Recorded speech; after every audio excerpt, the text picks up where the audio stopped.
आप सभी का मेरे चैनल पावर टू भारत पर स्वागत है। आज हम बात करेंगे ट्रंप के 7 बार रुकवाने के दावे के बारे में। कुछ मामलों में अमेरिका ने कूटनीतिक प्रयास किए, जैसे कोसोवो, सर्बिया और मिस्र, Ethiopia. Bharat, Pakistan, Armenia, Azerbaijan और रवाना कांगो जैसे मामलों में ट्रंप का दावा अत्यधिक बढ़ा चढ़ाकर किया गया लगता है। ट्रंप ने यह दावा यूएनजीए और अमेरिकी डिनर कार्यक्रमों में किया, जहां उन्होंने खुद को नोबेल शांति पुरस्कार के योग्य बताया। दुनिया के मंच पर जब युद्ध की आहट सुनाई देती है तो कूटनीति की भूमिका सबसे अहम हो जाती है। लेकिन क्या एक व्यक्ति, एक राष्ट्रपति 7 अलग अलग युद्धों को रोक सकता है? अमेरिकी राष्ट्रपति डोनाल्ड ट्रंप ने दावा किया, अगर मैं राष्ट्रपति नहीं होता तो 7 युद्ध छुड़ चुका होता, और विशेषकर भारत और पाकिस्तान के बीच न्यूक्लियर युद्ध। दोस्तों, यह चर्चा भारत से ही शुरू करते हैं। ऑपरेशन सिंदूर की शुरुआत 5 मई 2025 को कश्मीर के पहलगाम में हुई भयानक आतंकी हमले के बाद भारत की जबरदस्त सैन्य कार्रवाई से हुई। भारतीय सेना ने 7-8 मई को पाकिस्तान और पीओके के 9 बड़े आतंकी अड्डों पर अत्याधुनिक मिसाइलों और ड्रोन से हमला कर आतंकियों को नेस्तनाबूद कर दिया। ये सारे हमले सिर्फ आतंकी ठिकानों तक सीमित थे। किसी पाकिस्तानी सैन्य पोस्ट को निशाना नहीं बनाया गया। पाकिस्तान ने उसके जवाब में भारतीय सैन्य ठिकानों और नागरिक इलाकों पर ड्रोन और मिसाइल हमले किए, जिससे 4 दिन तक भारी तनाव बना रहा। इस दौरान अमेरिका के राष्ट्रपति डोनाल्ड ट्रंप ने दावा किया कि उनके कूटनीति और व्यापार वार्ता रोकने की धमकी से भारत पाकिस्तान में संघर्ष विराम संभव हो पाया। उन्होंने कहा कि उन्होंने युद्ध रोकने में सीधी भूमिका निभाई, लेकिन हकीकत क्या थी? पाकिस्तान के विदेश मंत्री इशाक डार ने खुद एक इंटरव्यू में कहा कि भारत कभी भी तीसरे पक्ष की मध्यस्थता नहीं चाहता। भारत का रुख हमेशा से स्पष्ट है। हर मुद्दा सिर्फ भारत और पाकिस्तान के बीच द्विपक्षीय बातचीत से सुलझेगा। संघर्ष विराम भी किसी अमेरिकी हस्तक्षेप से नहीं, बल्कि दोनों देशों के सैन्य अधिकारियों ने सीधे हॉटलाइन पर बात करके तय किया। भारत सरकार और संसद में 2 टूक कहा गया, आतंकवाद के खिलाफ कार्रवाई में कोई बाहरी दबाव या मध्यस्थता मंजूर नहीं।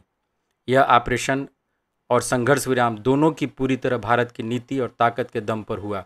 दुनिया को यह संदेश मिला कि भारत अपनी जमीन, लोगों और सुरक्षा के लिए हर जरूरी कदम खुद ही उठाएगा।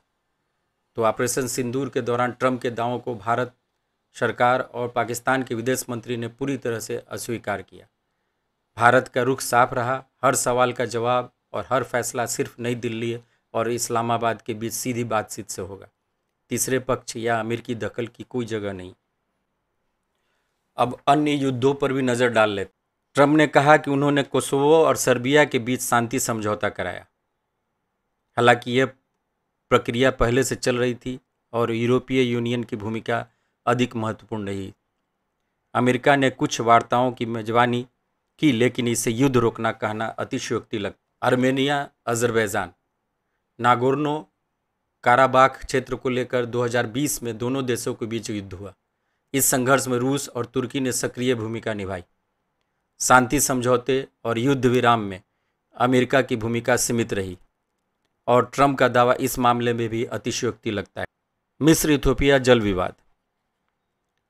नील नदी पर बना ग्रैंड इथोपियन रेनांसा डैम GERD अब अफ्रीका में जल विवाद का केंद्र बना। ट्रंप ने मध्यस्थता की कोशिश की, लेकिन इथोपिया ने अमेरिका की भूमिका को खारिज कर दिया। यह विवाद आज भी पूरी तरह सुलझा नहीं है। इजरायल ईरान तनाव। इजरायल और ईरान के बीच औपचारिक युद्ध नहीं हुआ, लेकिन कूटनीतिक और साइबर टकराव लगातार चलता रहा। ट्रंप ने ईरान पर प्रतिबंध लगाए और इजरायल को समर्थन दिया। हालांकि यह तनाव कम नहीं हुआ, बल्कि कई बार और बढ़ गया। रवांडा कांगो संघर्ष। अफ्रीका के क्षेत्र में दशकों से संघर्ष चला रहा है। जातीय हिंसा, मिलिशिया और सीमाई विवाद। ट्रंप ने दावा किया कि उन्होंने इस क्षेत्र में शांति लाई, लेकिन यूएन और अफ्रीकी यूनियन की भूमिका कहीं अधिक रही है। अमेरिका की भूमिका सीमित रही और इस दावे की पुष्टि नहीं होती है। Thailand, Cambodia. इस क्षेत्र में सीमाई विवाद और सैन्य झड़पें होती रही हैं। ट्रंप ने दावा किया कि उन्होंने व्यापार के जरिए तनाव कम किया, लेकिन कोई स्पष्ट अंतर्राष्ट्रीय रिपोर्ट नहीं जो अमेरिकी मध्यस्थता को मान्यता देती हो। ट्रंप ने बार बार कहा कि उन्होंने व्यापार, सैन्य दबाव और निजी बातचीत के जरिए शांति स्थापित की, लेकिन इस रणनीतियों की सफलता हर मामले में समान नहीं रही है। यह काम आई सिर्फ बयानबाजी बन के रह गई। ट्रंप ने बार बार कहा कि उन्होंने व्यापार, सैन्य दबाव और निजी बातचीत के जरिए शांति स्थापित की, लेकिन इन रणनीतियों की सफलता हर मामले में समान नहीं रही। कहीं यह काम आई, कहीं सिर्फ बयानबाजी बनकर रह गई।